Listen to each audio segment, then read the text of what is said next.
Months later, Governor Newsom, where's it at? Because the truth is free, but the lie can be very expensive. And right now, fire survivors want to know what happened to No Strings Attached. And I've been saying on this mic for the past 18 months, somebody or somebodies didn't do their job. Now it's documented. Governor Newsom, listen closely. You didn't do your job. You didn't keep your promise. You held up the bill. Now stop holding up the money. You said no strings attached. Instead, you played on the people's heartstrings. Where's it at? See, Governor Newsom, even at the French Laundry, if it don't come out in the wash, it's sure enough gonna come out in the rinse, and the rinse cycle is here. With the KBLA Talk 1580 editorial, I'm James Farr, and as always, we welcome your feedback.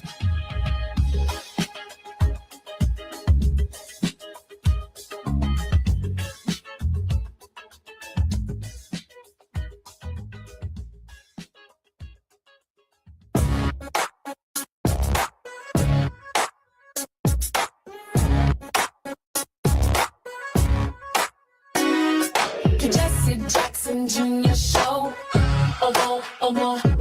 The Jesse Jackson Jr. Show.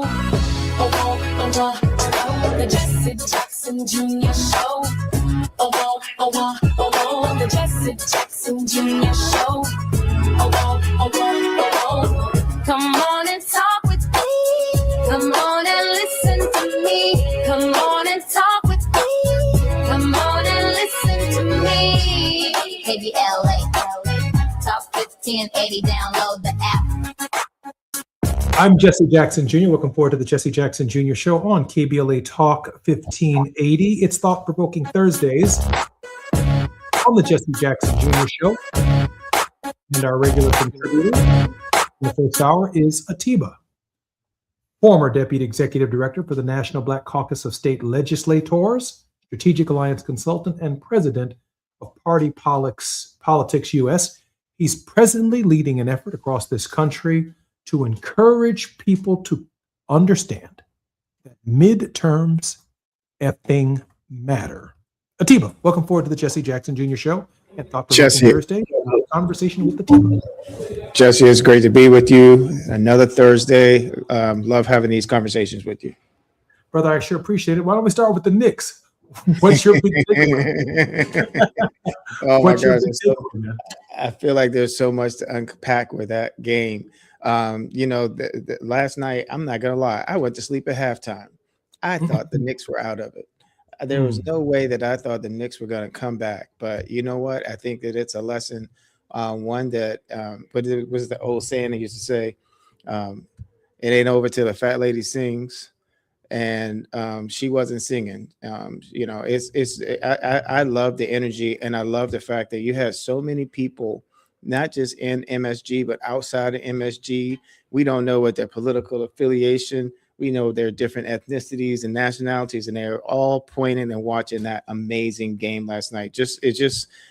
When I woke up at 12:30 this morning and saw 107, 106, and I didn't have my glasses on, I was like, whoa, am I seeing the right thing? I put my glasses on and saw that, yeah, the Knicks really, they came back, and it's just amazing, amazing, amazing. I thought the composure of the young men who participated in that contest last night was nothing short of extraordinary. You've got the MSG fans, you've got the most known sporting event in the most known sporting arena on planet Earth, and yet you have some men in their teens, some men in their early to mid 20s, just a few of them, I think, in their 30s, and the entire world is watching them. It says a lot, doesn't it, Atiba?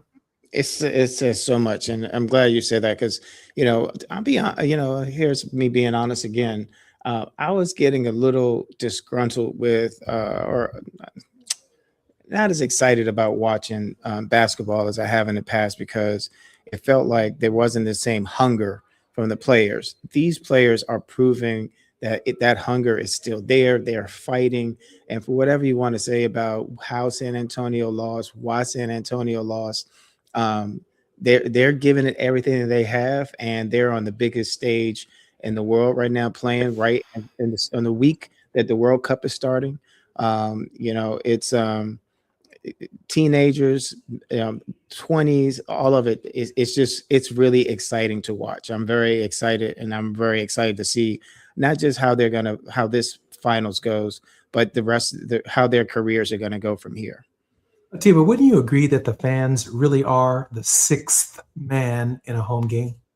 They absolutely are the sixth man, and we're going to see on Saturday night those San Antonio Spurs fans show up. I will say, and I don't want to go negative on this though, is that like said this before we came on, that sports is like a metaphor for life. We've known this for a long time. That some of the actions too of some of the fans in New York has been, and it's just it's not many, it's just a small number, but throwing eggs at Wemby yesterday was just, it's just uncalled for. Like, we've got to get back to get to just the better parts of us, and the enjoyment of being able to be engaged and to see those fans react the way that they did yesterday was very empowering and very electric. Yeah. As for the egg throwing, we're bigger than that.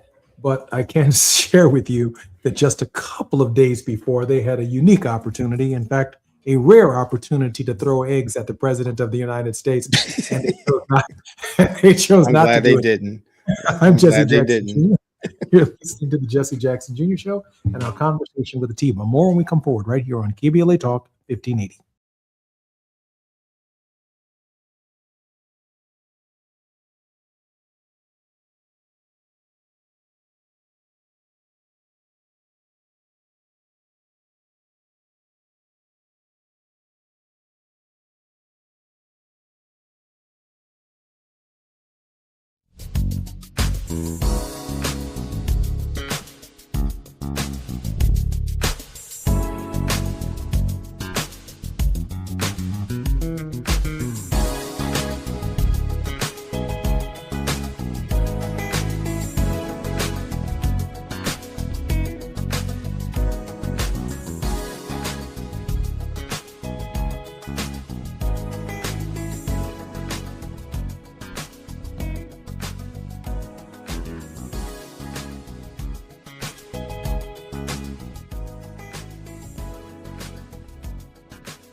King Volley, drop the beat. Come on and talk with me.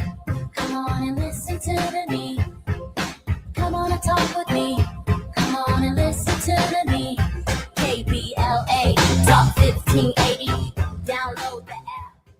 I'm Jesse Jackson to the Jesse Jackson Jr. Show on KBLA Talk 1580. We are in conversation this Thursday on Thought Provoking Thursdays with Atiba. Atiba is the former Deputy Executive Director for the National Black Caucus of State Legislators. He's worked as a TV political contributor for BNC News, The Heat, In the Know with Mo, The Leslie Marshall Show, iHeartRadio, and GovExec 96.3 WHUR, and the One America News Network. Atiba, welcome forward to the show. Hey, Jesse. Atiba, some initial thoughts about Carmelo Anthony in that case? Initial thought is just sad, and my thoughts and prayers go out to his family. You know, we've seen people, because we just saw Cyrus, Carmack, Belton, that decision come down with someone saying that they were protecting themselves, and Carmelo's defense was that he was protecting himself. And, you know, my initial thought is there's a reckoning that's happening right now. And it's not just, you know I talk a lot about voting. It's not just about voting. And I wish that I had an immediate answer to it. But I do know that a lot of this is because we are not looking at each other as human beings. And I know that there are a lot of people in the African American community in particular that feel that way, and rightfully so. You know, I've always been taught when I was growing up by my parents that young Black men are targets. That the way in which we are seen, the way in which television and media projects us as less intelligent than we are, less hardworking than we work, less patriotic than we are. And yet, overwhelmingly on the news are the negative stereotypes, the perceptions, the absence of justice in many cases, the inability to speak for ourselves and articulate who we are as Black men. We get these examples that are sometimes deeply troubling. Some of them are just blatantly outside of the scope of human decency. You can see the nature of the discrimination, the nature of the racism, the nature of the, if you will, the male Negro phobia, the fear of Black men that drives a narrative in this country. Atiba, is there a way out to just see each other as human beings, or is this the context that we will always find ourselves in? So I want to go back and say, because, you know, two families are affected by this or impacted by this, and that seems to be the case too often. So I don't want to, you know, diminish also the value of the other life, but I also don't want to diminish in terms of what led to all this. I think that it's all of it is something that we all as Americans, as humans, should be looking at in terms of, you know, I feel like, you know, when you introduced this segment, you mentioned that I was on BNC News. And one of the things on BNC News, it felt like too often on Black News Channel, we were talking about young men who had been killed. In that case, it was often by police officers, and how we are looked at in this country. Now, I'm going to say something that is probably not going to be very popular, but I feel that I can't say one without saying the other. And part of that is that how people look at us also is contingent upon how we not only imagine ourselves, but how we put ourselves forward. And I say this to say that there's been a culture within our country where I feel like that when I think back to the 60s and I think about wear your Sunday best when you went to march, and I look at how I see certain things today that I necessarily in our best, putting ourselves in our best image. So I want to say that first. But the second thing is that regardless of what you wear and who you are, that looking at each other as human beings, one is just being able to look each other in the eye and being able to see each other from a heart standpoint as opposed to from a skin standpoint. And there's too often that we're looking at each other, all of us, from a skin standpoint, because there are too many issues in our tissues, too many things from our past. And we're looking at things in its present form right now without looking back at the past in terms of how we got here.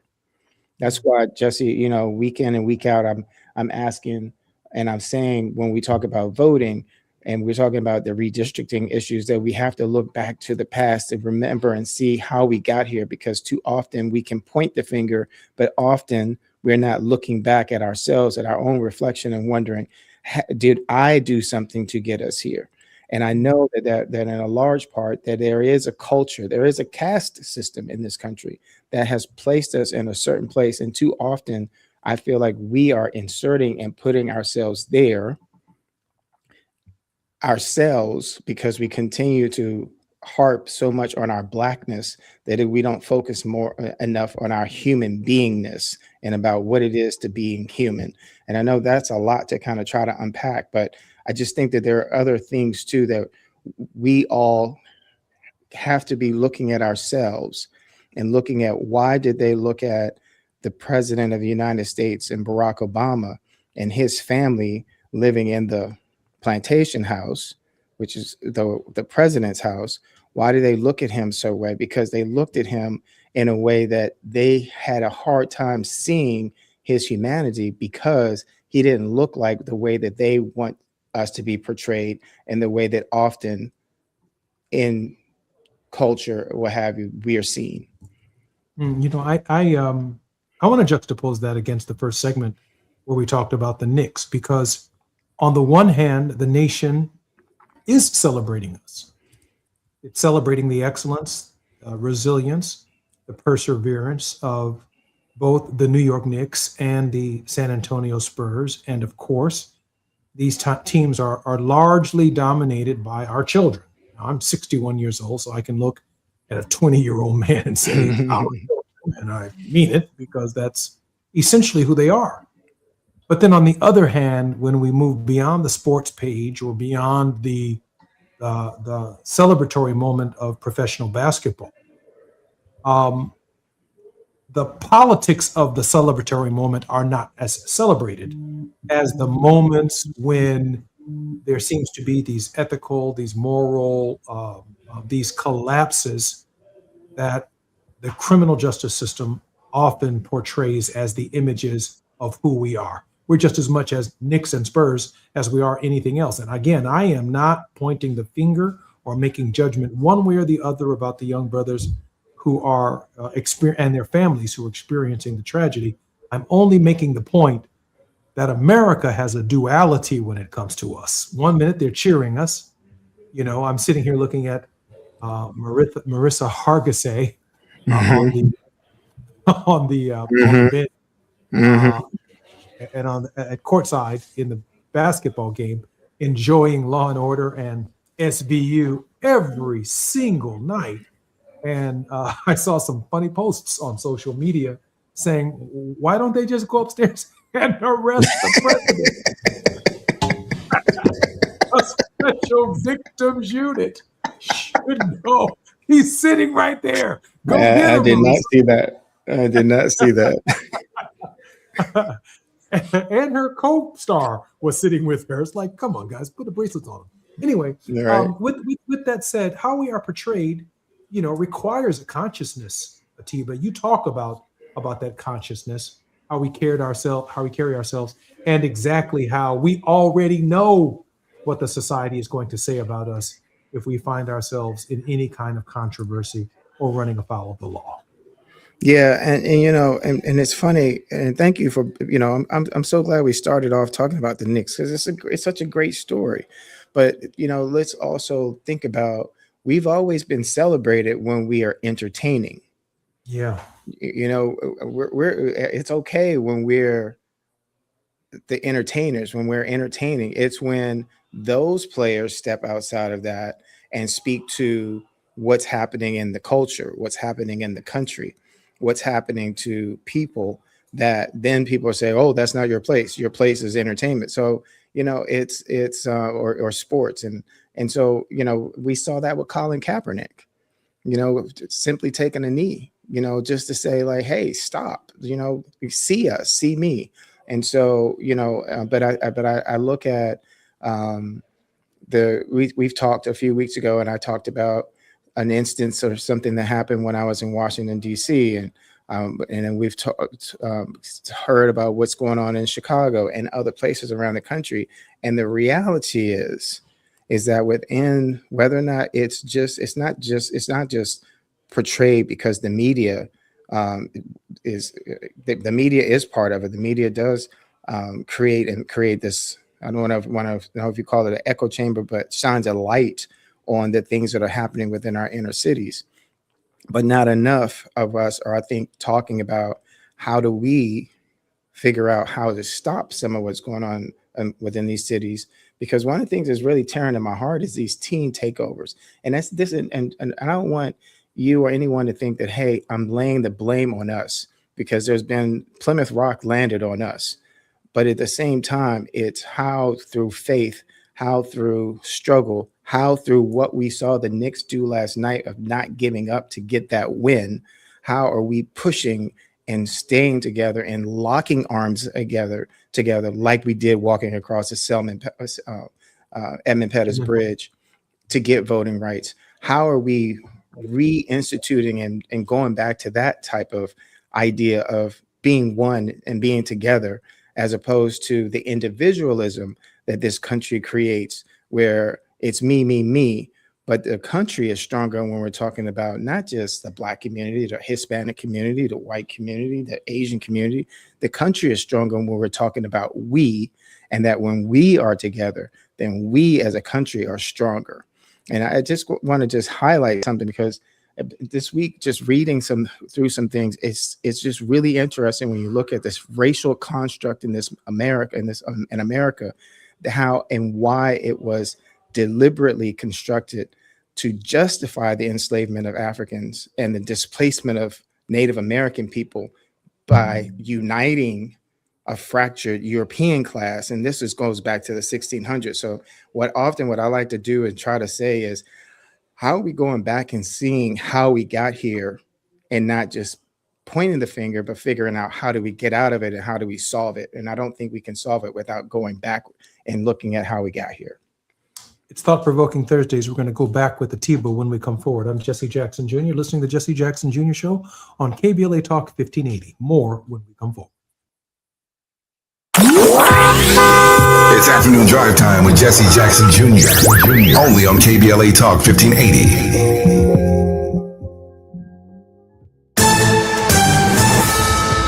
I'm Amber Payton with BIN News Now. Chicago Public Schools CEO Dr. Macklin King, who is Black, is defending district policies supporting African American and transgender students. CPS is in compliance with all local, state, and binding federal law. While testifying before a Republican-led congressional committee, King said CPS follows local, state, and federal law. She also defended the Black Student Success Program as the Trump administration withholds $8 million in magnet school grants over those policies. Attorneys for Carmelo Anthony, a Black Texas high school track star, are appealing his murder conviction. He was sentenced to 35 years for fatally stabbing Austin Metcalf during a fight at a track meet last year in Frisco, Texas.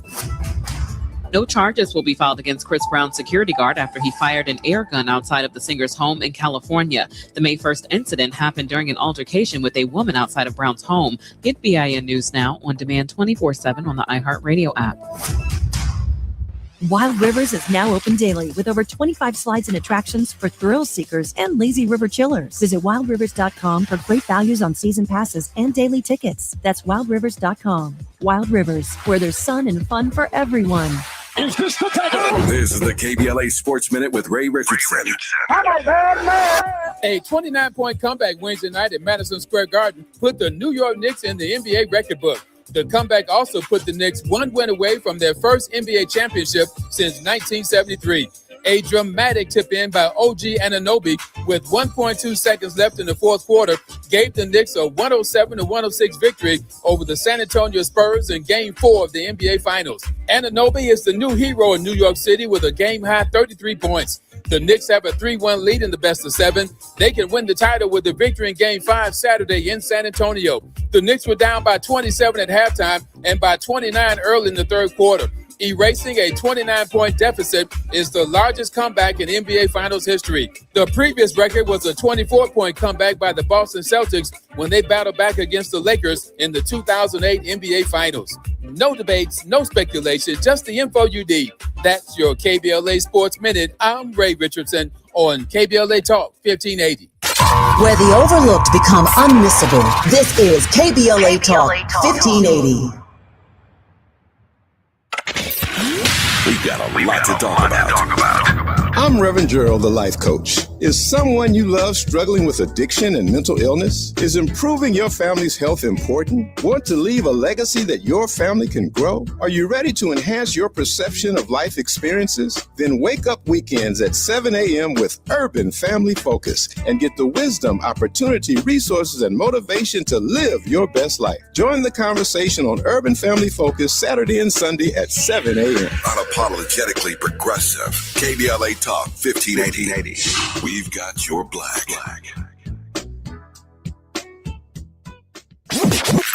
Brothers and sisters, you have something to say, and we want to hear it. KBLA Talk 1580 is engagement radio, not outrage radio. A place where your hopes, your frustrations, and your ideas are welcome 24 hours a day, 7 days a week. Real talk, real people, real Los Angeles. KBLA Talk 1580, the station that sounds like the city looks. Tune in on your AM radio dial at 1580. Download our free KBLA 1580 app or listen live on our website at KBLA1580.com. Unapologetically progressive.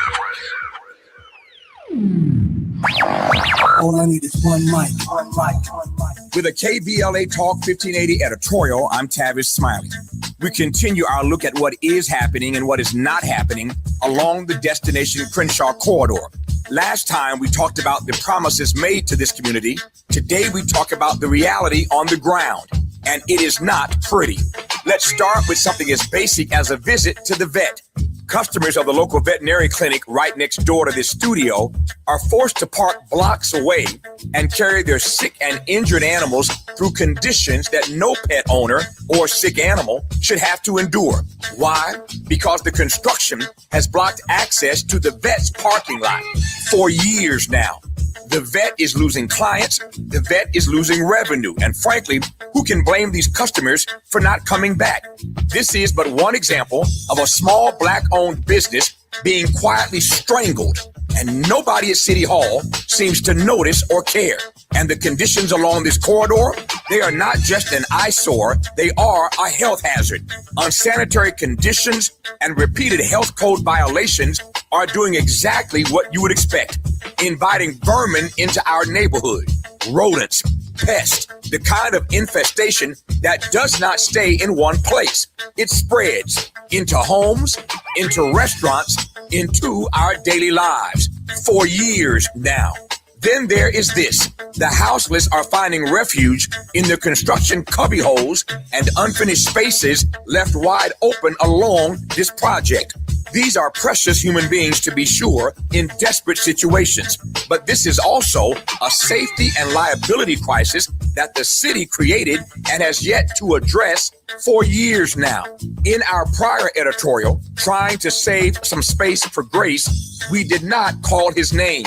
But after a full week of running the editorial hourly, highlighting the myriad delays, business losses, health violations, safety concerns, and more, we have heard absolutely nothing from City Council President Marquise Harris Dawson. Nothing. Not a word. The council member who represents this district has gone silent. You see why we call this project Procrastination Crenshaw? And so I repeat, Crenshaw deserves better. With a KBLA Talk 1580 editorial, I'm Tavis Smiley. As always, we welcome your feedback.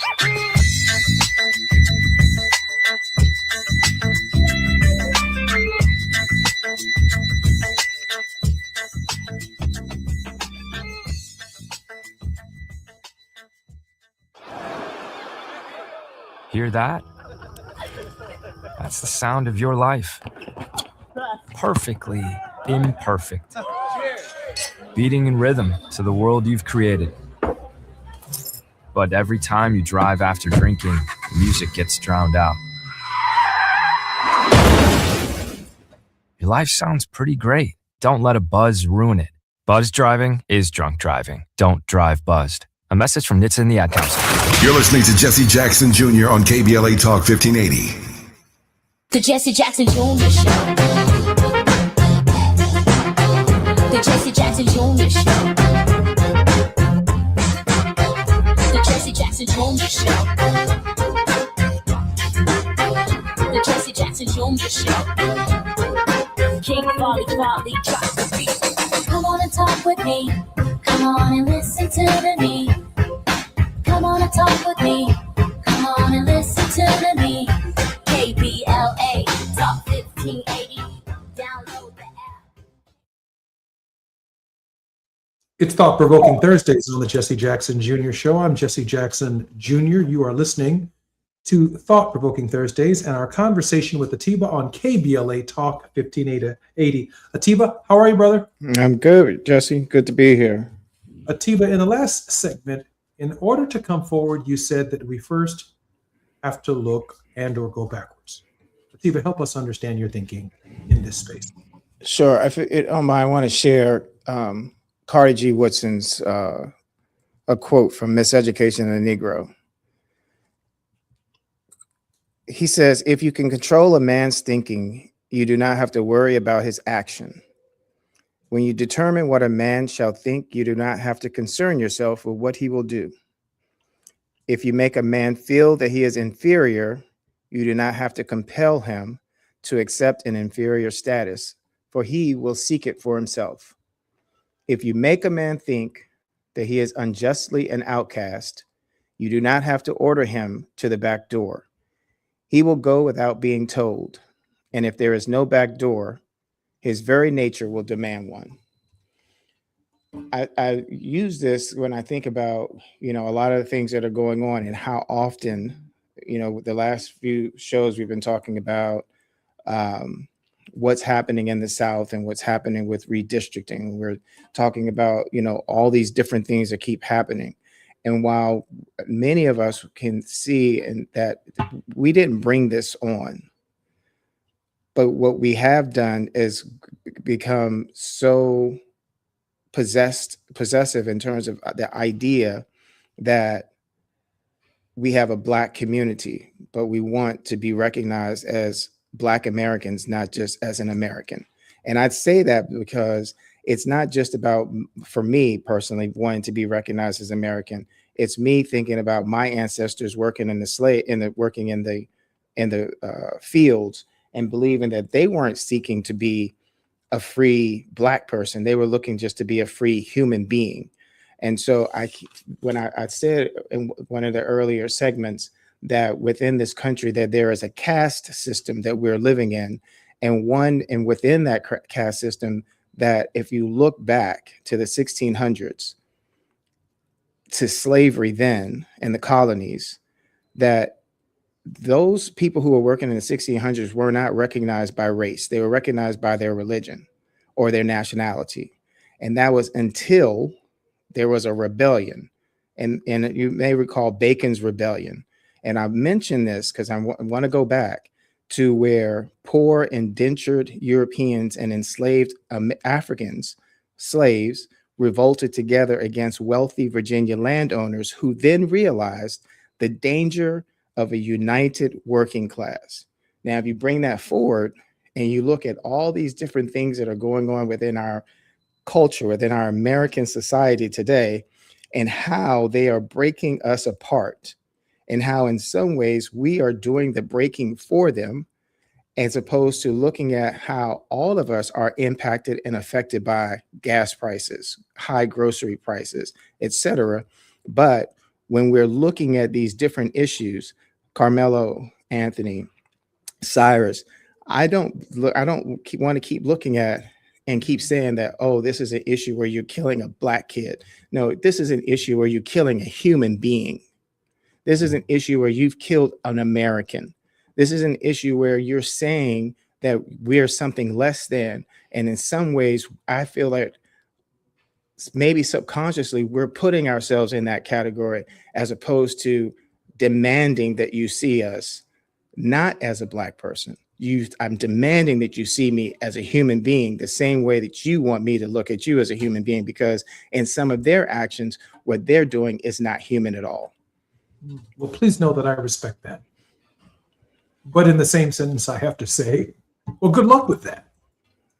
Because has there ever been a moment in our history here in the United States where to be Black or to be in a position of slavery, indentured servitude, some form of sharecropping, some experience from those periods of time to the present where we continue to experience various forms of discrimination?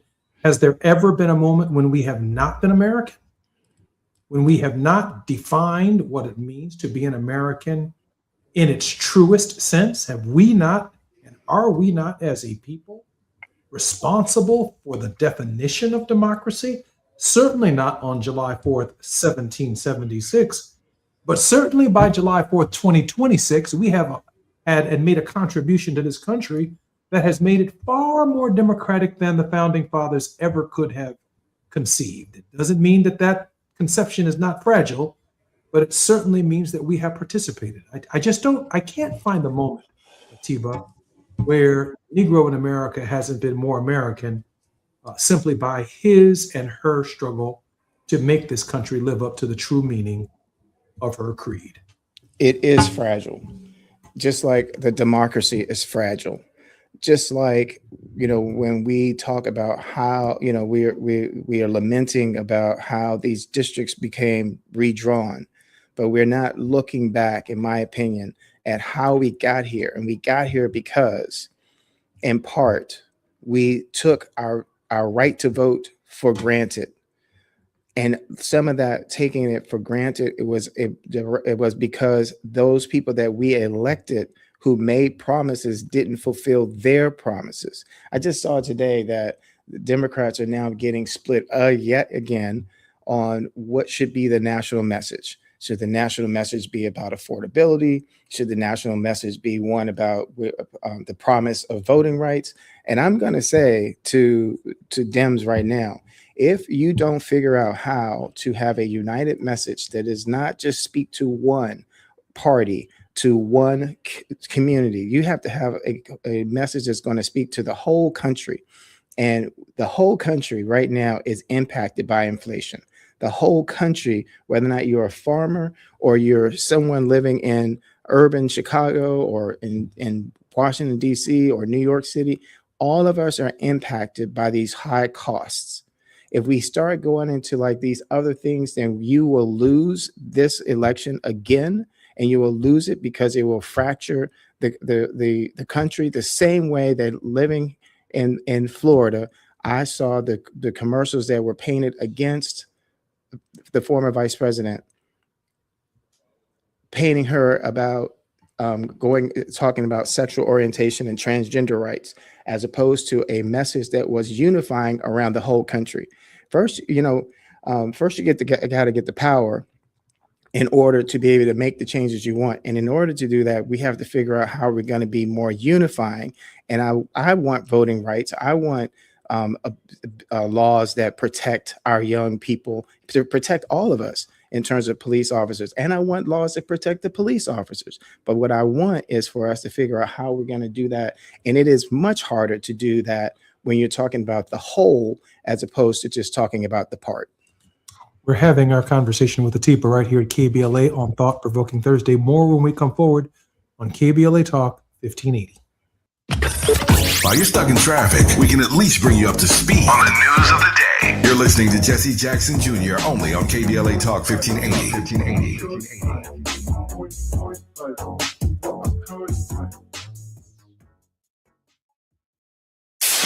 KBLA Talk 1580. We've got a lot to talk about.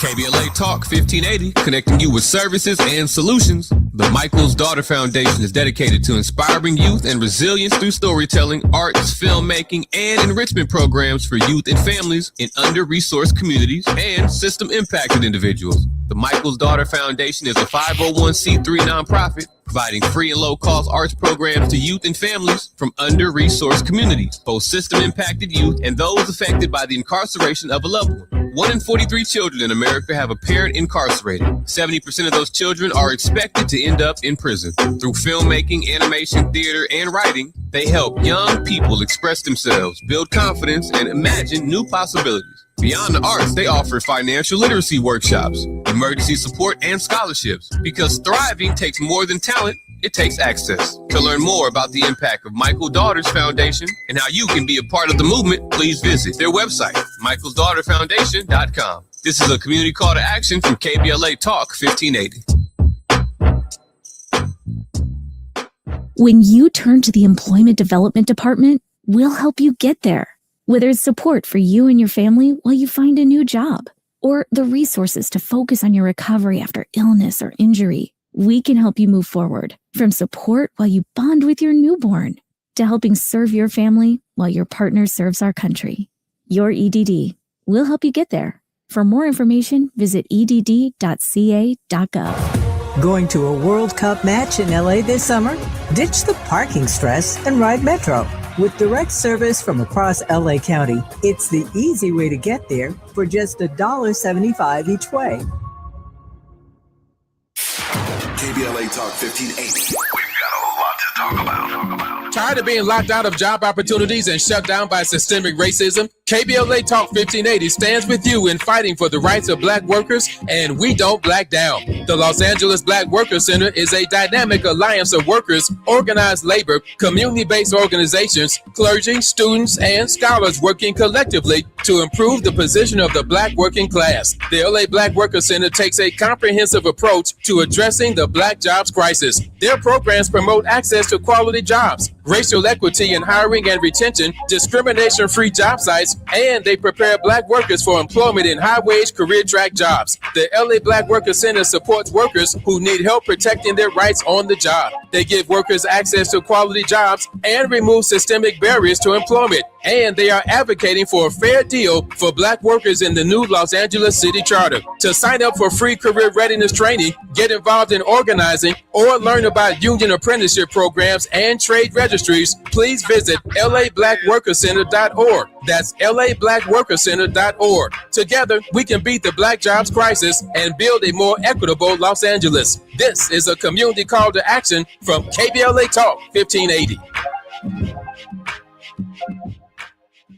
Do you owe $10,000 or more in credit card debt or personal loans? With credit card debt at all-time highs, Debt Relief Advocates is urgently notifying consumers of debt relief now being made available, designed to aid consumers with out-of-control credit card debt. Those who qualify and enroll for this relief program will only have to pay back a fraction of what they owe. This is not bankruptcy or a debt consolidation loan. This is a relief program that credit card companies would rather you not know about, as it ends your debt nightmare and saves you lots of money. Consumers owing at least $10,000 in credit card debt or personal loans can now take advantage of this debt relief as the cost of living skyrockets. Debt Relief Advocates has established a relief hotline for you to call to learn what debt reduction you may qualify for, so don't wait. For this free information, call the Relief Hotline at 800-505-8991. 800-505-8991. 800-505-8991.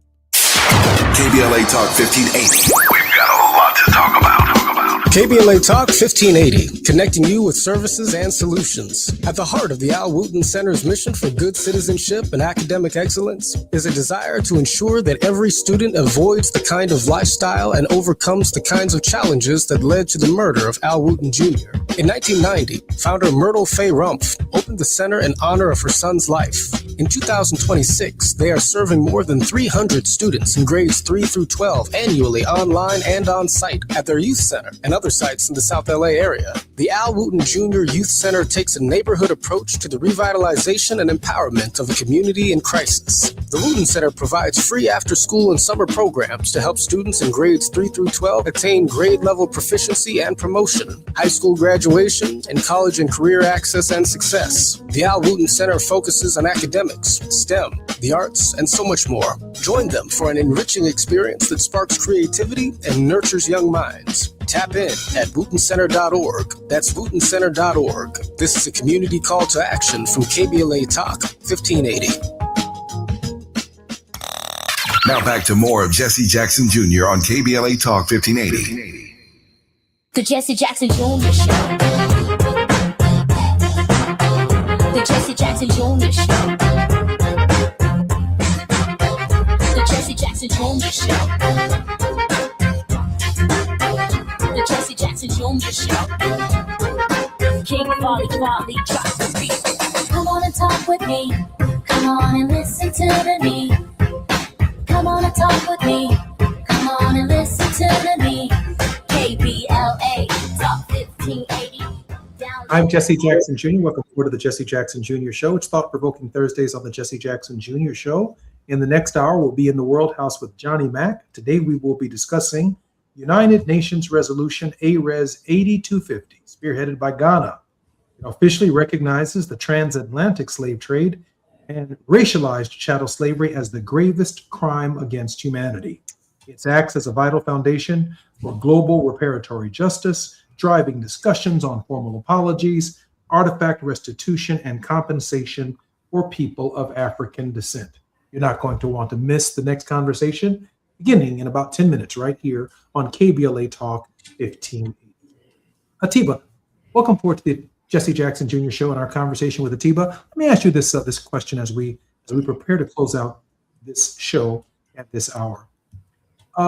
It seems to me that there's still a disconnect between our hope, our fears, and Tuesday's elections, from Maine to the other participating jurisdictions in Nevada and throughout our country. I know that I feel a high energy level for the general election. People are concerned and they are paying attention. But in these primaries, Atiba, I'm deeply concerned that your voices can actually be heard far louder in the primaries in choosing the direction of a district's leadership. It seems to me that the engagement in those efforts isn't reaching the standards that you and I would want at this moment. Yeah, and I think a lot of that has to do with voter education. I think, and people are tired.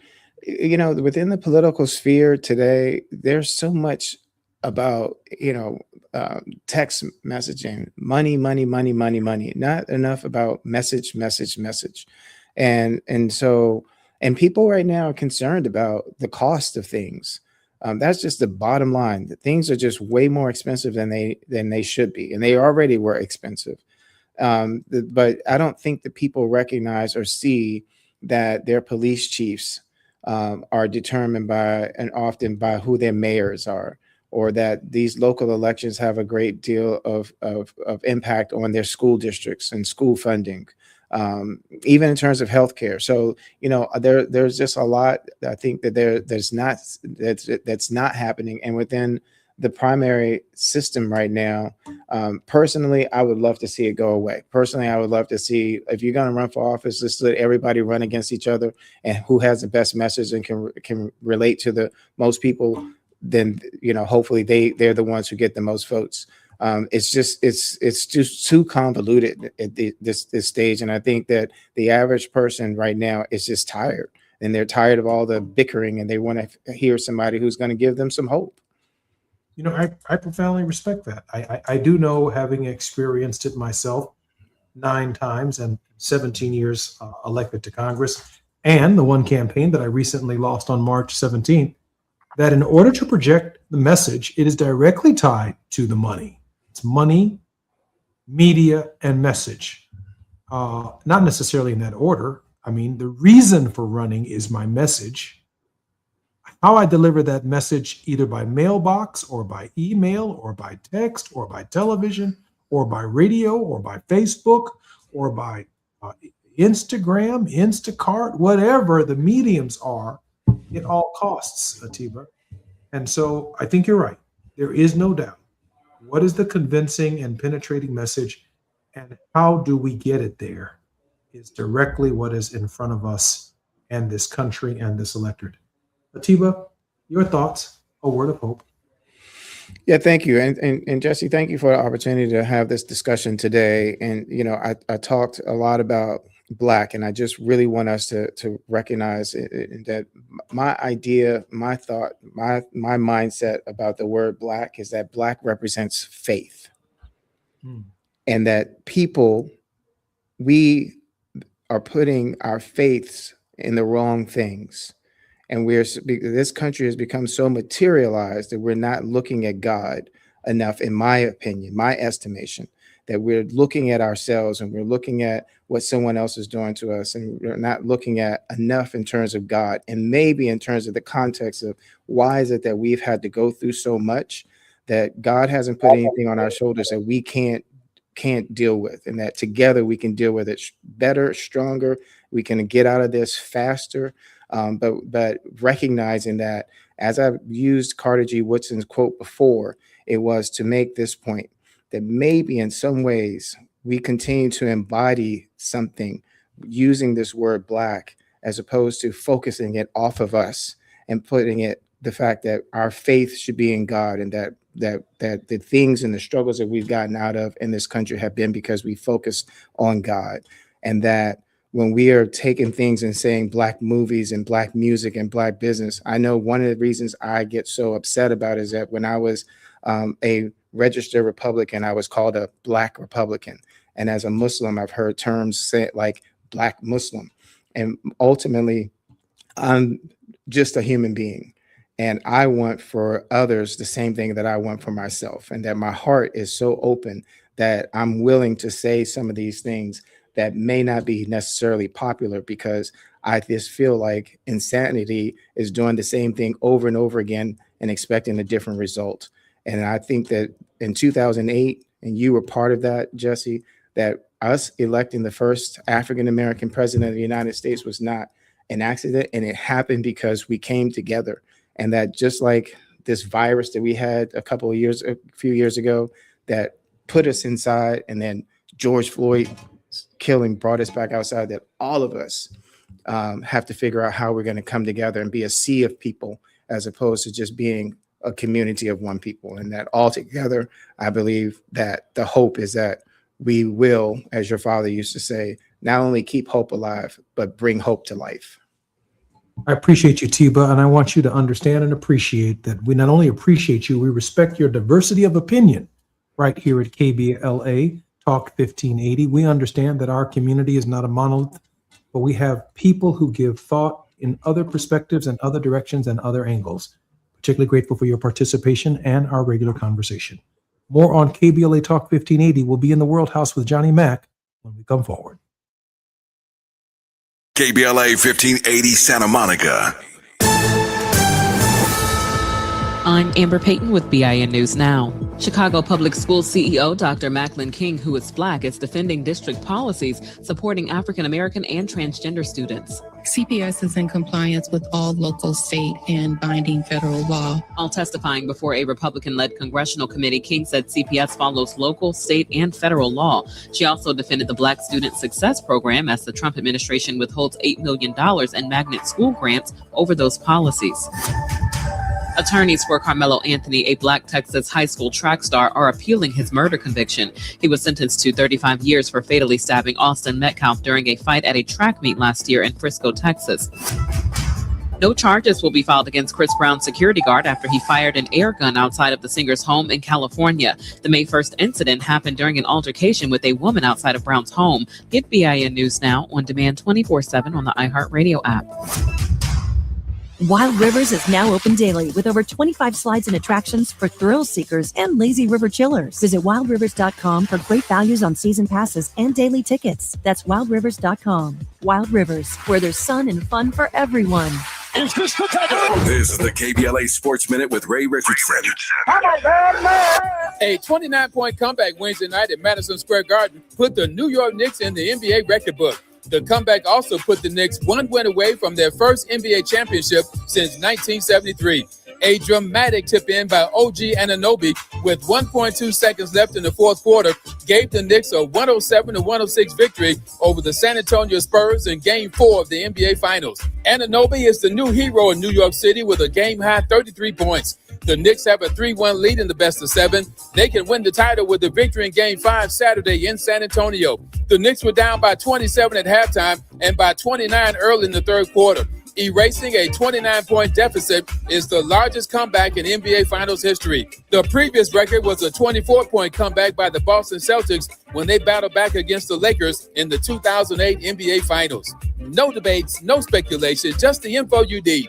That's your KBLA Sports Minute. I'm Ray Richardson on KBLA Talk 1580.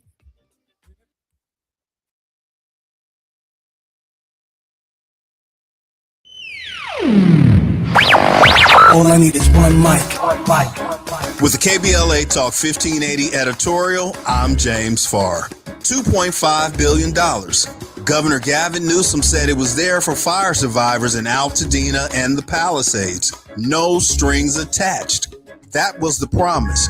But the burning question is, where's it at? 18 months later, an NBC4 investigation came back with the numbers. The numbers don't answer the question, they deepen it. Where's it at? About $605 million has been spent, roughly 75% still not released. Where's it at? Roughly $14 million went to CHP overtime and ICE immigration protest response for crowd control. Not rebuilding homes, not rebuilding lives, but crowd control. Where's it at? Another $13 million went to the state health department for video campaigns while fire survivors waited. While families in Altadena are still trying to put their lives back together, still trying to get housed, this is the hope gap and it's real. Where's it at? Southern California Edison is still in court, still fighting liability tied to the Eaton fire, still not accountable. Where's it at? 18 months later, Governor Newsom, where's it at? Because the truth is free, but the lie can be very expensive. And right now, fire survivors want to know what happened to no strings attached. And I've been saying on this mic for the past 18 months, somebody or somebodies didn't do their job. Now it's documented. Governor Newsom, listen closely. You didn't do your job. You didn't keep your promise. You held up the bill. Now stop holding up the money. You said no strings attached. Instead, you played on the people's heartstrings. Where's it at? See, Governor Newsom, even at the French Laundry, if it don't come out in the wash, it's sure enough gonna come out in the rinse, and the rinse cycle is here. With the KBLA Talk 1580 editorial, I'm James Farr, and as always, we welcome your feedback.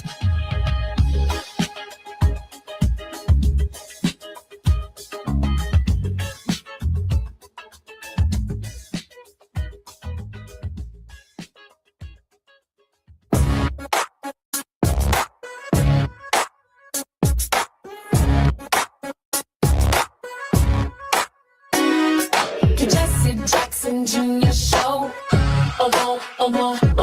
The Jesse Jackson Jr. Show. The Jesse Jackson Jr. Show. The Jesse Jackson Jr. Show. Come on and talk with me. Come on and listen to me. Come on and talk with me. Come on and listen to me. KBLA Talk 1580. Download the app.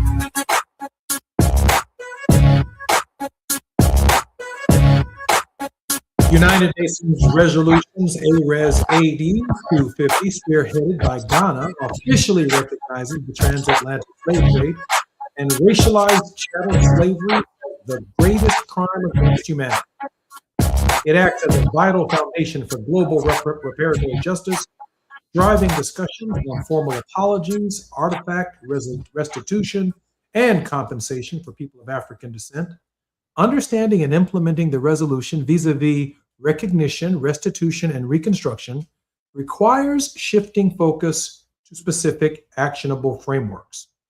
The resolution mandates that nations officially acknowledge the scale and brutality of the transatlantic slave trade. This moves beyond passive historical acknowledgement to include truth-telling initiatives, public apologies from complicit states, and updated educational curricula detailing the systemic roots of modern global inequalities. Restitution. Implementing here requires the prompt and unhindered return of looted cultural property, historical archives, and museum pieces to their countries of origin. It establishes a political and moral mandate for nations to address reparatory measures and explore compensation for descendants of African slaves. Reconstruction. Beyond historical accountability, the resolution pushes the global community to address contemporary systemic anti-Black racism on socioeconomic disparities. This means integrating the legacy of slavery into policies aimed at economic development, healthcare, and equal rights for the global diaspora. We are in the World House with none other than Dr. Johnny Mack, social entrepreneur, scholar practitioner with expertise in the subject areas of peace, conflict, and social change movements. Dr. Mack's research includes extensive study of Martin Luther King Jr.'s logic of nonviolence and the U.S. civil rights movement. He is a historian, a philosopher, a thinker. Dr. Mack, welcome forward to Worldwide with Dr. Johnny Mack. Jesse, it's so great to be here. Thank you very much. Johnny, the Ghanaians have obviously done it. They obviously set the framework for something very important in our global as well as our personal and cultural understanding of what's next. Johnny, break this resolution down for us and help us answer the question, with this resolution, where do we go from here? Well, Jesse, first of all, it is the question. Recall that that was King's question in his last book, and that's where we find his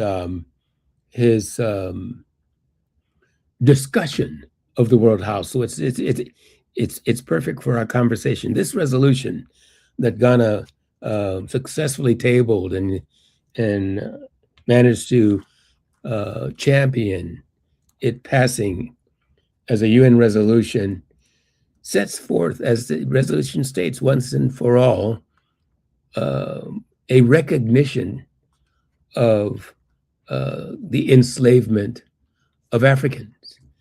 Not only the enslavement of Africans, Jesse, but the chattel enslavement of Africans.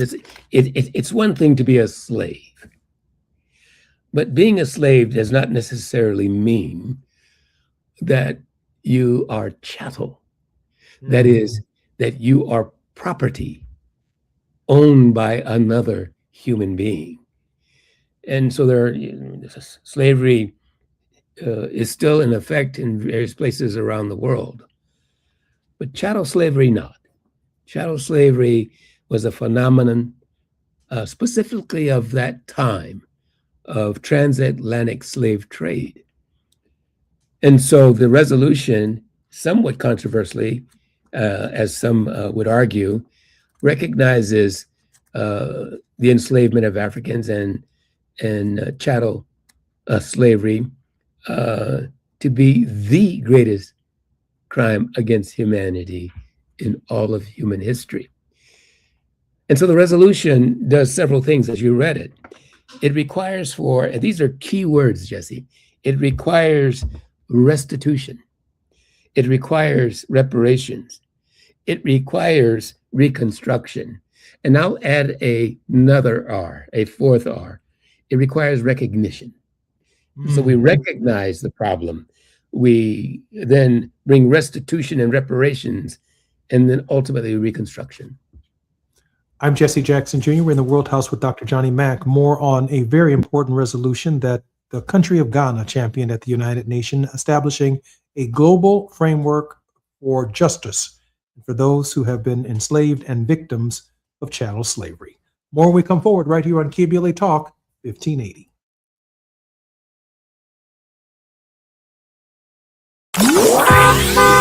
It's afternoon drive time with Jesse Jackson Jr. Only on KBLA Talk 1580.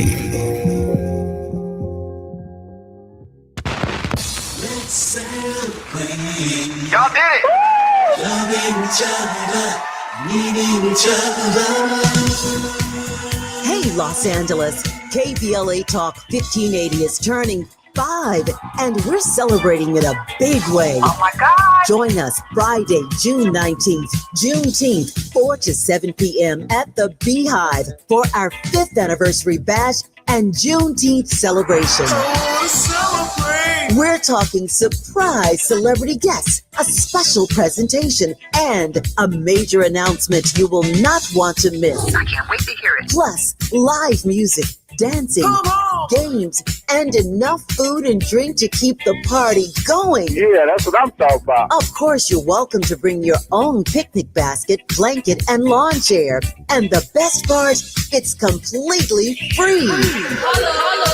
But here's the thing. You've got to sign up in advance. Space is limited, so don't wait. Head to KBLA1580.com right now and lock in your spot. Friday, June 19th, The Beehive, KBLA Talk 1580. 5 years strong, and we're just getting started. Happy anniversary, KBLA! Yeah, man! Brothers and sisters! There is no denying that we've always been the conscience of this country. KBLA Talk 1580 is progressive talk radio built for our community, by our community, and with hosts who look like you, live near you, and care about what you care about. 50,000 watts of truth right here in Southern California. KBLA Talk 1580. Listen live on your AM radio dial at 1580 or stream us live on our KBLA1580.com website or on our free KBLA 1580 app. Unapologetically progressive. We all hear the radio ads about the IRS. They tell you to be afraid, to be scared, and they try to frighten you into calling. I'm not here to do that. Tax Relief Advocates is different. TRA is here to tell you that if you owe money to the IRS, whether it's $5,000, $50,000, or $500,000, we have a solution. It doesn't matter if you're sitting in your car, at work, or with your kids. No matter where you are, call now. 800-550-9651. Don't lose hope. TRA can eliminate or reduce what you owe to the IRS. Generous programs are now available that can give you a fresh start. Our passion is taxes and helping individuals fix their IRS problems. We have over 1,000 5-star reviews on Google and an A+ with the Better Business Bureau. You don't need to be afraid of the IRS any longer. End your tax nightmare today by visiting us online at TRA.com or call 800-550-9651. That's 800-550-9651. Tax Relief Advocates. Real solutions for real people. Now back to more of Jesse Jackson Jr. on KBLA Talk 1580. The Jesse Jackson Jr. Show. The Jesse Jackson Jr. Show. The Jesse Jackson Jr. Show. The Jesse Jackson Jr. Show. King Volley, drop the beat. Come on and talk with me. Come on and listen to me. Come on and talk with me. Come on and listen to me. KBLA Talk 1580. Download the app. I'm Jesse Jackson Jr. on KBLA Talk 1580. We are in the World House with Dr. Johnny Mack. We are discussing United Nations resolutions ARES 80-250, spearheaded by Ghana, officially recognizing the transatlantic slave trade and racialized chattel slavery as the gravest crime against humanity. Despite receiving overwhelming support, Johnny, from the African Union and CARICOM, the implementation remains, as you well know, politically complex. The measure successfully passed with 123 votes, 52 nations, including the United Kingdom and European Union members, abstaining, citing legal concerns, and 3 countries, the United States, Israel, and Argentina, voting against it due to concerns over establishing legal liability and hierarchies among crimes against humanity. Why would Israel, Argentina, and the United States abstain, Johnny? Well, they told us why they would abstain. They are opposed to reparations, and they are opposed to establishing, I wouldn't say a hierarchy. I would say, of course, they didn't say this, but I would argue they are opposed to establishing the hierarchy that they did, that the UN did. In other words, Why? just Because it places it over their present status in the hierarchy of pain, of suffering, of hurt, of crimes against humanity that happened to them, as if there are other crimes against humanity that have happened to no one else? Well, again, there are 3 nations who objected, and they objected primarily for those 2 reasons. There are other reasons, but primarily for those 2, against paying reparations and against establishing a hierarchy. And yes, one could very logically argue that Israel feels that the Holocaust and the tragic crimes against humanity against them is the ultimate crime in history. Arguable. I'm not sure that the hierarchy is as important as recognizing crimes against humanity. Certainly, racialized slavery, Jesse, was in many respects one of the earliest in modern history documented crimes against humanity in the emerging not Renaissance. What's the word I want? In the emerging modern republics exactly. Thank you, Jesse. Evolving to democracy. Precisely. That's it.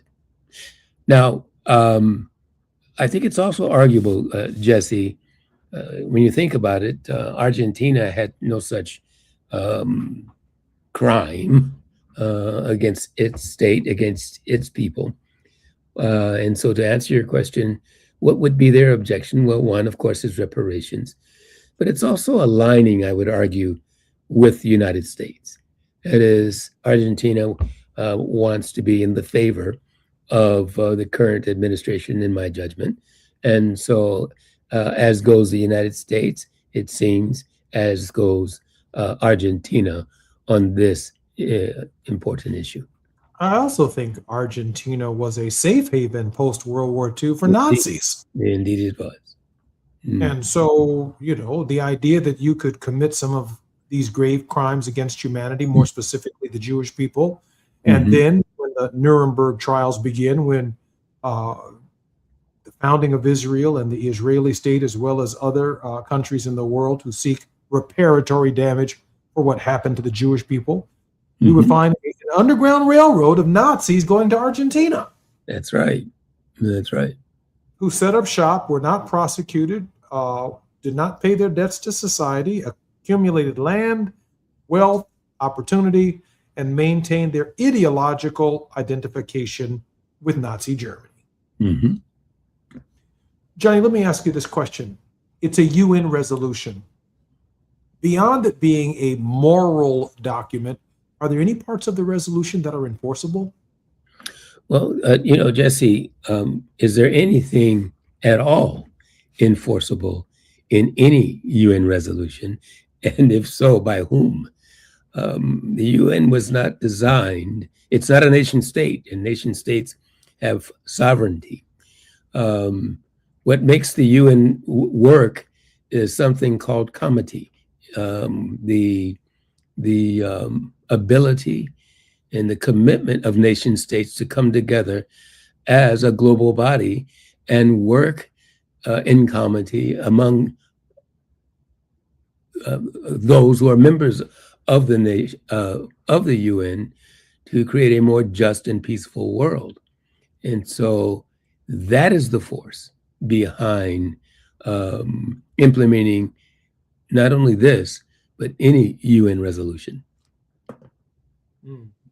Johnny, what would Dr. King have to say, given that he said we were integrating into a burning house? What would his reflection upon Ghana's successful resolution mean for, as you say, recognition and acknowledgement? Yes. Well, again, this is the World House, and this is a step toward realizing Dr. King's vision of the World House. Now, Jesse, again, you mentioned 2 of the 4 words that we began our conversation with today. Those 4 R's of restitution, reparations, reconstruction, and the first was recognition. And I think King would stand behind those 4 words, all 4. First of all, recognizing the crime for what it is, a true crime against humanity. Providing restitution, restoring, and these words are key. What do we mean by restitution? We might add their reconciliation as a 5th R, and tying restitution and reconciliation together. And what we mean there, Jesse, I think, certainly what the drafters of the resolution meant is a restitution within the African community itself as a polity, as a global body, that is people of African descent, and within that body, within the broader global community. And with that, restitution becomes a reconciliation. That is, a reconciliation within the body of people of African descent, and that body within the broader global community. And then reparations to be a payment for, it is argued, what people of African descent, or Africans, suffered, Jesse, in slavery, and as a result continue to suffer.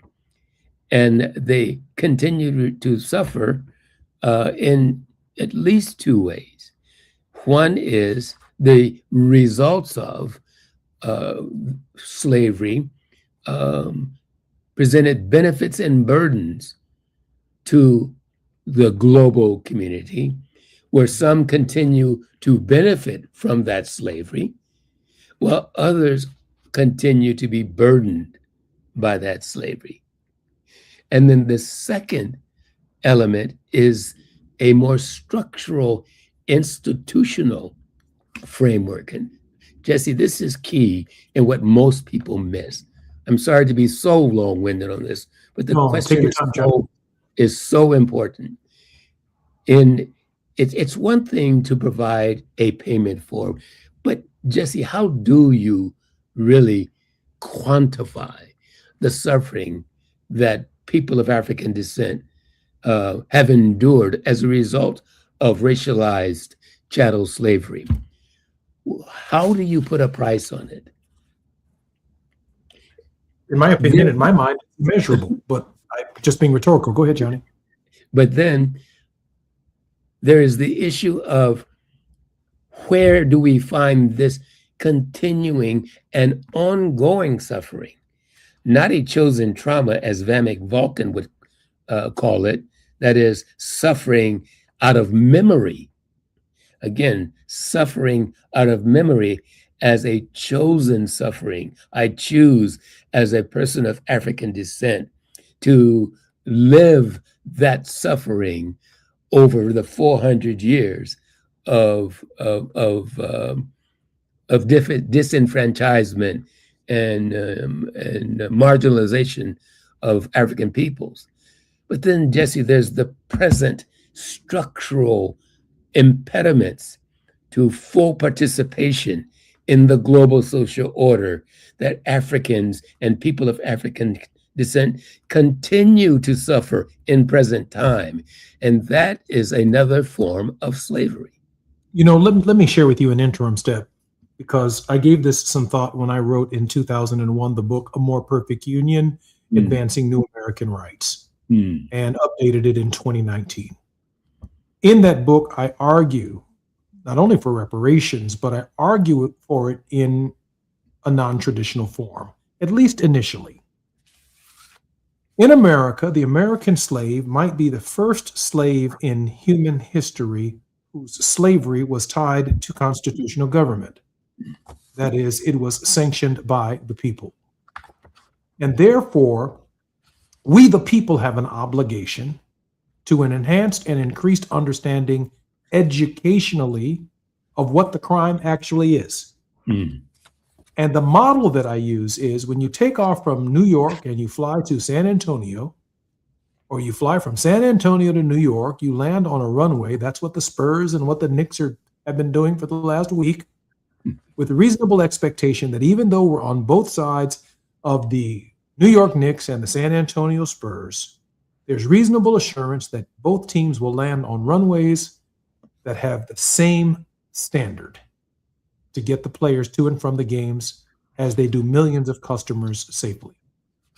Therefore, when we watch the game, whether it's in San Antonio or it's in New York, the rules are the same, even in two different states, because it's the National Basketball Association. The rules are public. The length of the runways that they land on are public. The understanding that they have to travel between games is public. The referees are all wearing the same shirts and are disinterested in the outcome of the game, or at least they should be, unless you're president of the United States and you show up at the Knicks game and put your finger on the sixth man, which is the crowd, and turn them off, and you get booed and discourage people from enjoying the game because you're present. That happened.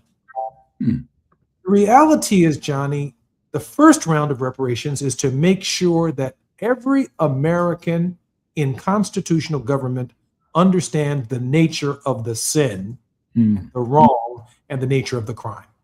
If not, you'll just have Jesse Jackson Jr. and Johnny Mack and other participants in our program talking about it amongst ourselves. Hey, we get it.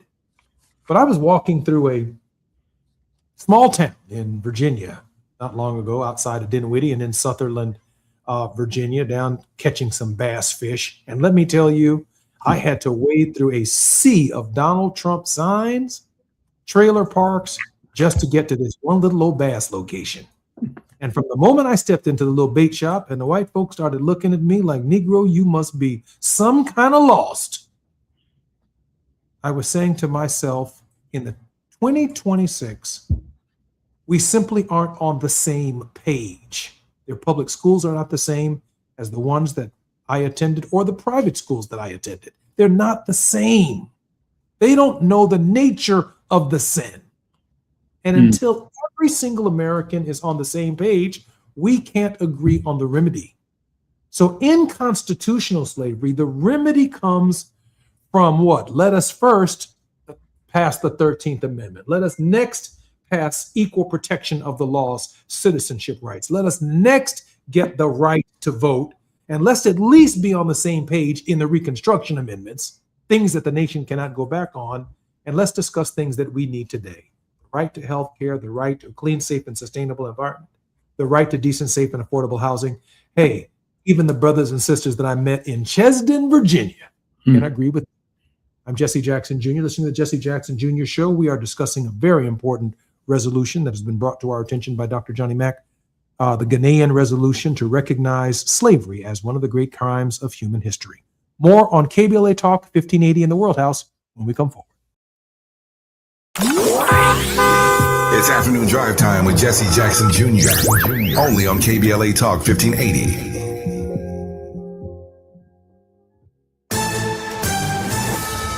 I'm Amber Payton with BIN News Now. President Trump is downplaying the latest inflation report after consumer prices saw their biggest annual jump in 3 years last month. Virginia Democratic Senator Tim Kaine says families are feeling it in their wallets. The war itself imposes costs. However, President Trump says inflation will come down once the war with Iran ends. Chicago's transit leadership fight is escalating. Regional Transportation Authority Chairman Kirk Dillard says any changes to CTA executive leadership may need approval from Illinois' new Northern Illinois Transit Authority. Black Mayor Brandon Johnson is urging the CTA board to pick a permanent president. And a Texas couple will spend decades in prison for a $30 million pyramid scheme that targeted Black communities. LaShonda and Marlon Moore of Frisco were sentenced to 40 years each. Prosecutors say their blessings and no time scheme promised victims 800% returns on $1,400 investments. Get BIN News Now on demand 24/7 on the iHeartRadio app. Wild Rivers is now open daily with over 25 slides and attractions for thrill seekers and lazy river chillers. Visit wildrivers.com for great values on season passes and daily tickets. That's wildrivers.com. Wild Rivers, where there's sun and fun for everyone. This is the KBLA Sports Minute with Ray Richardson. A 29-point comeback Wednesday night at Madison Square Garden put the New York Knicks in the NBA record book. The comeback also put the Knicks one win away from their first NBA championship since 1973. A dramatic tip-in by OG Anunoby with 1.2 seconds left in the fourth quarter gave the Knicks a 107-106 victory over the San Antonio Spurs in Game 4 of the NBA Finals. Anunoby is the new hero in New York City with a game-high 33 points. The Knicks have a 3-1 lead in the best-of-7. They can win the title with a victory in Game 5 Saturday in San Antonio. The Knicks were down by 27 at halftime and by 29 early in the third quarter. Erasing a 29-point deficit is the largest comeback in NBA Finals history. The previous record was a 24-point comeback by the Boston Celtics when they battled back against the Lakers in the 2008 NBA Finals. No debates, no speculation, just the info you need. That's your KBLA Sports Minute. I'm Ray Richardson on KBLA Talk 1580. Our voices aren't the minority opinion. They're the American conscience. This is KBLA Talk 1580. This is America. In a world full of noise, one station keeps it real. KBLA Talk 1580, where the conversation goes deeper, the voices sound like yours, and the issues that matter most to our community take center stage. Progressive, powerful, unapologetically us.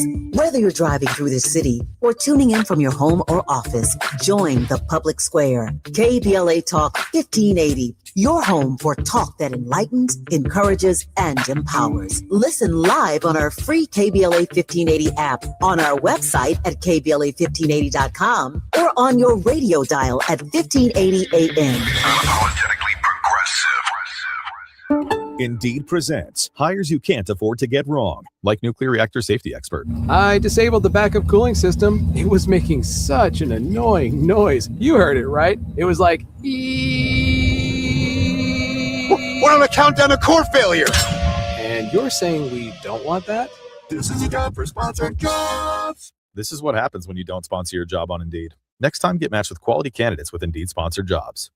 Visit Indeed.com/hire now and sponsor your job today. All I need is one mic. With a KBLA Talk 1580 editorial, I'm Tavis Smiley. We continue our look at what is happening and what is not happening along the Destination Crenshaw corridor. Last time we talked about the promises made to this community. Today we talk about the reality on the ground, and it is not pretty. Let's start with something as basic as a visit to the vet. Customers of the local veterinary clinic right next door to this studio are forced to park blocks away and carry their sick and injured animals through conditions that no pet owner or sick animal should have to endure. Why? Because the construction has blocked access to the vet's parking lot for years now. The vet is losing clients, the vet is losing revenue, and frankly, who can blame these customers for not coming back? This is but one example of a small Black-owned business being quietly strangled and nobody at City Hall seems to notice or care. And the conditions along this corridor, they are not just an eyesore, they are a health hazard. Unsanitary conditions and repeated health code violations are doing exactly what you would expect, inviting vermin into our neighborhood. Rodents, pests, the kind of infestation that does not stay in one place. It spreads into homes, into restaurants, into our daily lives for years now. Then there is this. The houseless are finding refuge in the construction cubbyholes and unfinished spaces left wide open along this project. These are precious human beings, to be sure, in desperate situations. But this is also a safety and liability crisis that the city created and has yet to address for years now. In our prior editorial, trying to save some space for Grace, we did not call his name. But after a full week of running the editorial hourly, highlighting the myriad delays, business losses, health violations, safety concerns, and more, we have heard absolutely nothing from City Council President Marquise Harris Dawson. Nothing. Not a word. The council member who represents this district has gone silent. You see why we call this project procrastination, Crenshaw? And so I repeat, Crenshaw deserves better. With a KBLA Talk 1580 editorial, I'm Tavis Smiley. As always, we welcome your feedback.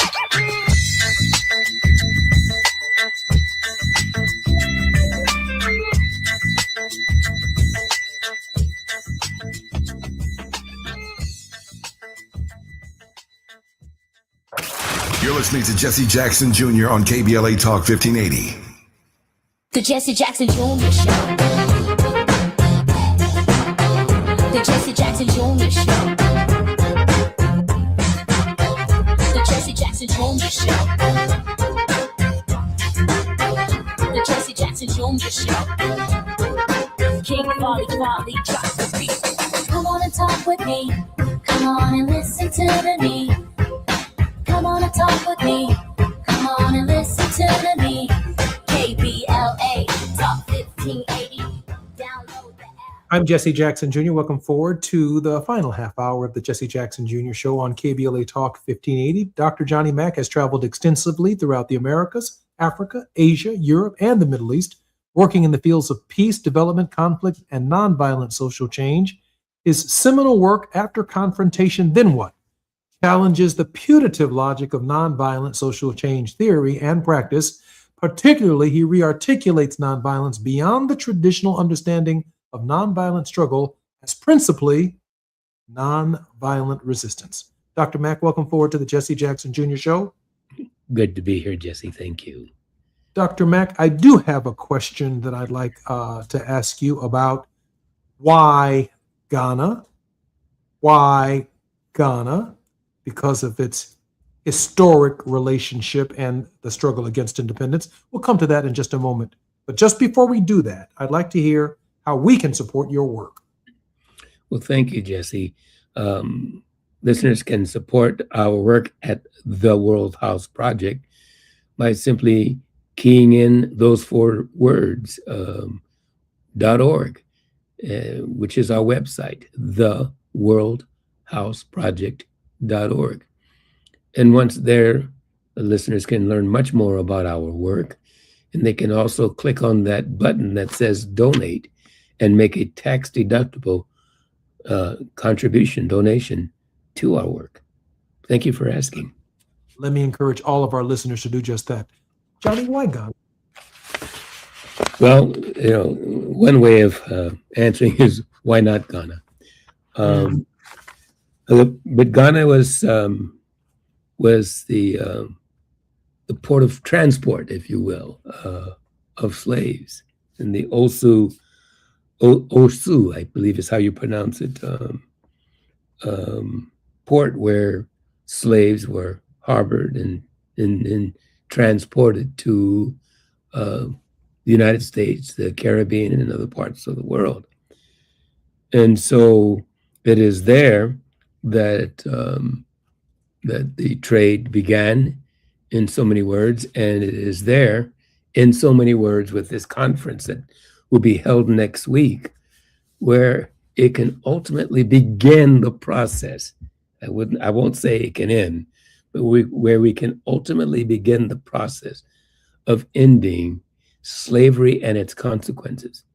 And Jesse, it's important, if I might add, to articulate it that way, to describe it that way.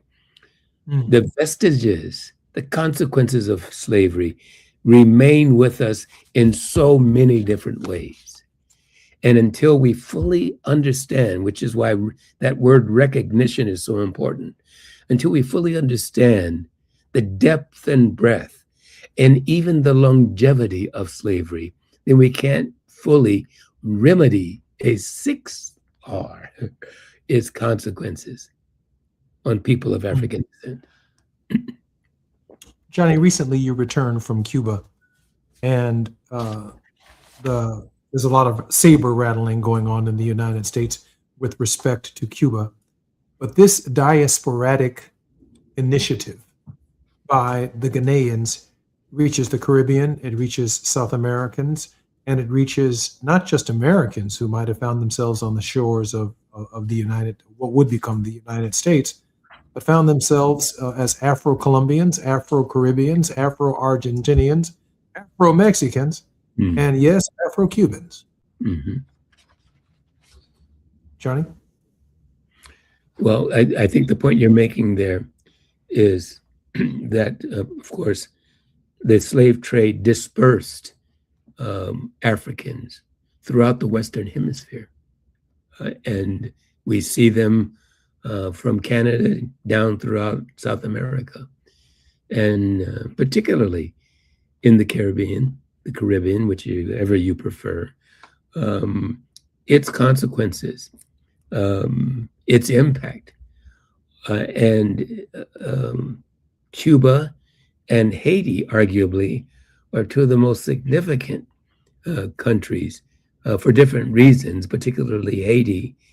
And it's overthrowing the only country in the Western Hemisphere who was able to regain its independence as Haiti did, and continues, many argue, to suffer the consequences of that victory even to this very day.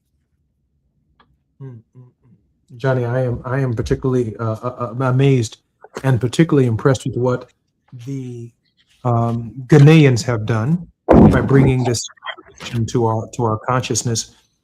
Have you, or has there been any movement by the Congressional Black Caucus or any of our representatives in the House of Representatives or in the Senate to model legislation and echo the sentiments of the Ghanaians? Many will be participating in the conference, and specifically to your question, Jesse, I am not aware whether they have or not. I'm not suggesting that they haven't, but I am not aware of it. I appreciate that, Johnny. Johnny, what can we do to learn more about this initiative by the Ghanaians? It's a very important initiative, thanks to the internet and particularly the new search capabilities of AI. There's much that we can learn and understand. And I would encourage our listeners, Jesse, to do just that, and to focus particularly on those R's that you and I just talked about. Recognizing, first of all, fully recognizing what slavery is and what it did and continues to do, particularly to people of African descent and to Africa, the continent itself. So fully understanding its impact, number one. Number two, fully understanding what reconciliation, restitution, and reparations are and what they are not. And then finally, and I believe most important, is reconstruction. What do we mean by reconstruction? Reconstruction for us here in the United States has a particular meaning. Reconstruction after slavery here in the U.S. And many argue there were three reconstructions. The first, of course, 1865 to 1877, I guess. And out of that first Reconstruction, to overcome chattel slavery, we got the 13th, 14th, and 15th Amendments. In the second Reconstruction was the Civil Rights Movement, many argue, from 1940-ish to 1970-ish. And we call that the modern Civil Rights Movement. What we got out of that Reconstruction was the Civil Rights Act, of course, the Voting Rights Act, and the Fair Housing Act. And all of those, in many respects, have virtually been overturned. And so, yes. I'm Jesse Jackson Jr., listening to the Jesse Jackson Jr. Show on KBLA Talk 1580. Johnny has a third Reconstruction in his time frame when we come forward. While you're stuck in traffic, we can at least bring you up to speed on the news of the day. You're listening to Jesse Jackson Jr. only on KBLA Talk 1580.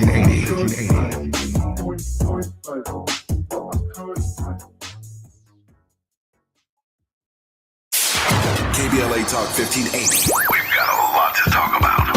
KBLA Talk 1580, connecting you with services and solutions. At the heart of the Al Wooten Center's mission for good citizenship and academic excellence is a desire to ensure that every student avoids the kind of lifestyle and overcomes the kinds of challenges that led to the murder of Al Wooten Jr. In 1990, founder Myrtle Fay Rumpf opened the center in honor of her son's life. In 2026, they are serving more than 300 students in grades 3 through 12 annually online and on site at their youth center and other sites in the South LA area. The Al Wooten Jr. Youth Center takes a neighborhood approach to the revitalization and empowerment of a community in crisis. The Wooten Center provides free after-school and summer programs to help students in grades 3 through 12 attain grade-level proficiency and promotion, high school graduation, and college and career access and success. The Al Wooten Center focuses on academics, STEM, the arts, and so much more. Join them for an enriching experience that sparks creativity and nurtures young minds. Tap in at WootenCenter.org. That's WootenCenter.org. This is a community call to action from KBLA Talk 1580.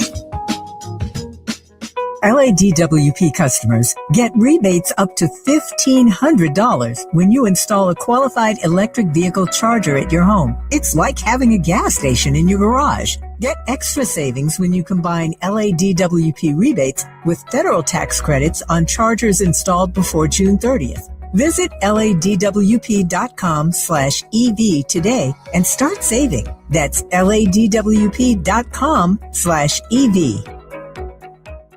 Did you know that $60 billion are lost every year to Medicare fraud? If someone has been a victim of healthcare fraud, the more we talk about that this occurs, older adults will feel more comfortable about sharing their experience. It's not about someone not being smart enough or not paying enough attention. Falling victim to fraud can happen to anyone. If I've been scammed, if I've experienced it and I'm angry about it and I want to do something about it, then I have an opportunity to volunteer and share with other people, here's what happened to me, but it doesn't have to happen to you. Medicare fraud hurts people, it hurts Medicare, and we need your help to make a difference. It's powerful to be able to address an issue like Medicare fraud, and being a volunteer for SMP gives you that power to do it. If you have passion and dedication and want to be of service, we'd love to have you join our team.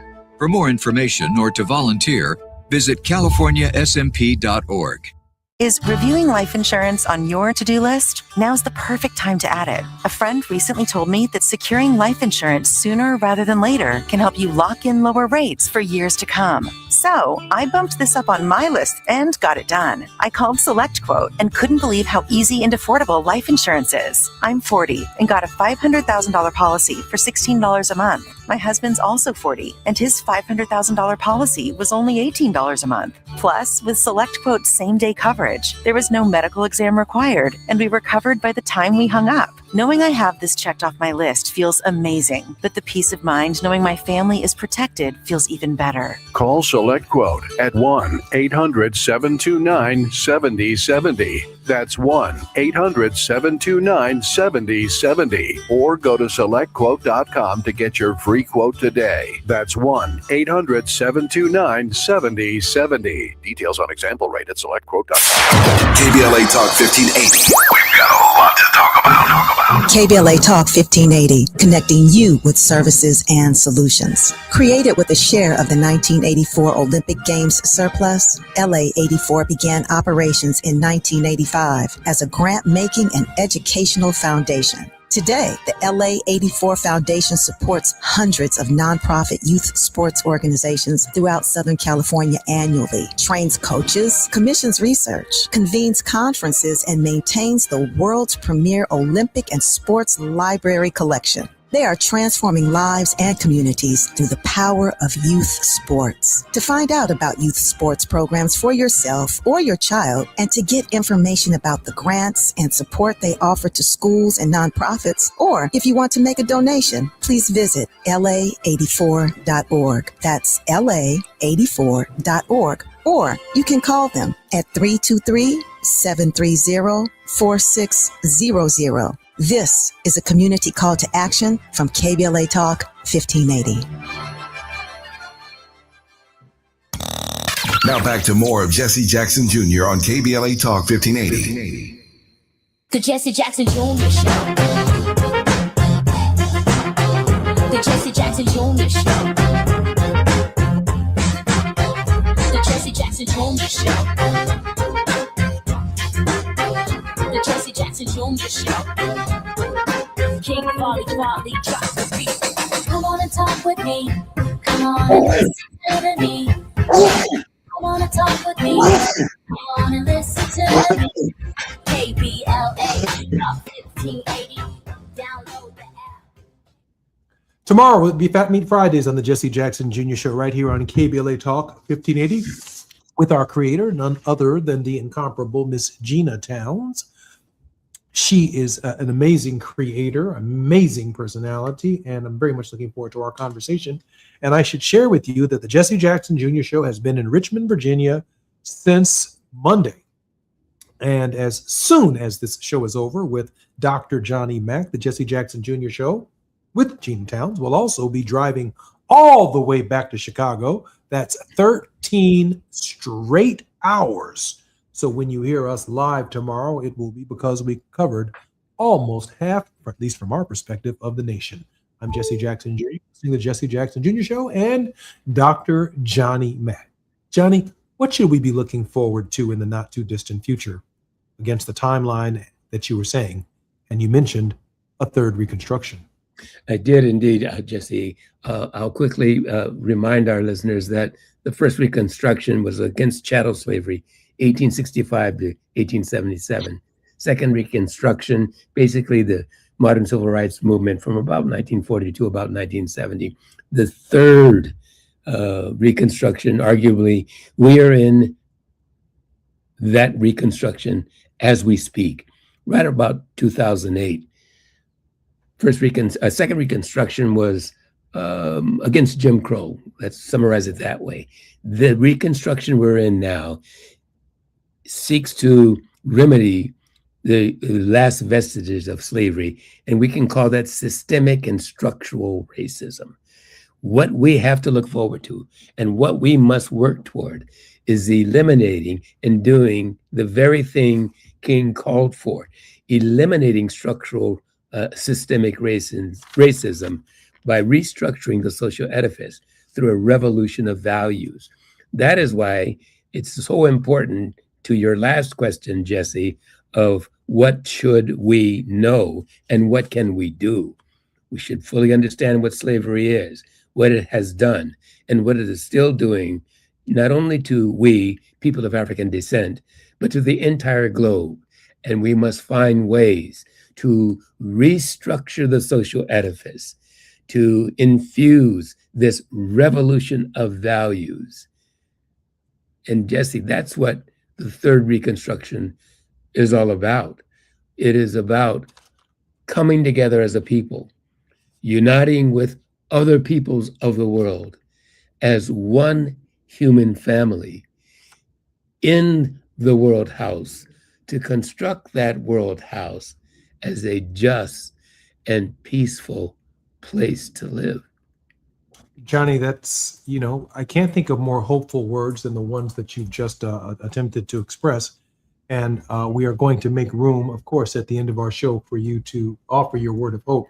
I just want to say, though, that I've picked up on a slightly different pattern on the question of the racial timeline of history, in that if first Reconstruction is from 1865 or from the Reconstruction Amendments to 1877, or crown jewel of the end of first Reconstruction, in the negative, of course, is the Plessy versus Ferguson decision of 1896. We need Brown versus the Board of Education to put an end to segregation. We need equal protection under the laws, an interpretation of the 14th Amendment. And arguably, from 1954, which does encapsulate and incorporate the civil rights movement, all the way to the present is second Reconstruction. And I'm afraid, like Stevie Wonder sang in the Songs in the Key of Life, that the world is in need of love today. The hate is all around, breaking many hearts. And with that said, between Reconstruction periods, there is always a period of Jim Crow. How long it will last, I do not know. But that we cannot hop from second Reconstruction to third Reconstruction. That we are quickly entering into a Jim Crow that Jim Clyburn acknowledges, that the CBC acknowledges, that I have acknowledged, that many are coming to terms with, as we lose diversity, equity, and inclusion, as we lose many of the hard-fought gains, and we look at the backlash and white resistance, which is not unlike the backlash and white resistance after first Reconstruction that ushered in first Jim Crow. Now, with that said, someone burned a cross in Grant Park in Chicago last night. And if that doesn't give you any indication of where we are positioning ourselves, I don't think anything can. With that said, Dr. Johnny Mack, we have about 3 minutes until the end of our show, and just about 3 minutes before I begin a 13-hour drive. Johnny, a word of hope.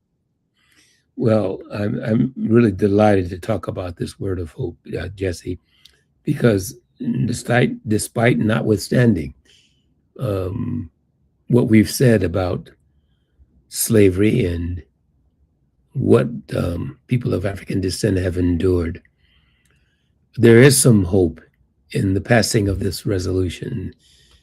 It's championship by President Mahama of Ghana, calling this conference next week, assembling scholars, activists, statesmen, and even ordinary citizens to talk about, to think about, to strategize on how to implement this resolution, not just in moral terms, Jesse, but in very practical action terms that do the very thing, once again, that Martin Luther King Jr.